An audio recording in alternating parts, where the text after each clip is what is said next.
ఏనుగు ముఖాన్ని తెలిసో తెలియకో మీరు చూశారు కాబట్టి దురదృష్టం పక్కకెడుతుంది, అదృష్టం కలిసి వస్తుంది.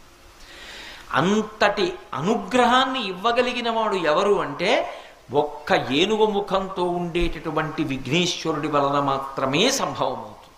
అందుకే శ్లోకం పూర్తి చేస్తూ కళ్యాణ రూప అన్నారు శంకరాచార్యుల వారు. కళ్యాణ రూప అంటే చూసినంత మాత్రం చేత ఎవరు శోభనములను ఇవ్వగలరో, ఎవరు శుభములను కటాక్షించగలరో అటువంటి వాణ్ణి కళ్యాణమూర్తి అని పిలుస్తారు. అంటే మనకి శుభములను ఇవ్వగలిగిన వాడు. ఆయనకి మీరు ప్రత్యేకంగా ఇంకా ఏం చేశారు అన్నదాంతో సంబంధం ఉండదు. మీరొక్కసారి ఆయన వంక చూస్తే చాలు, ఆయన సమస్త అనుగ్రహములను ఇచ్చేస్తారు. అలా ఇవ్వగలిగినటువంటి కళ్యాణ రూపం ఉన్నవాడు కాబట్టి ఆయన మహాదంతి వక్త్రాపి పంచాస్య మాన్య, అంత గొప్ప ఏనుగు ముఖంతో ప్రకాశిస్తూ ఉంటాడు.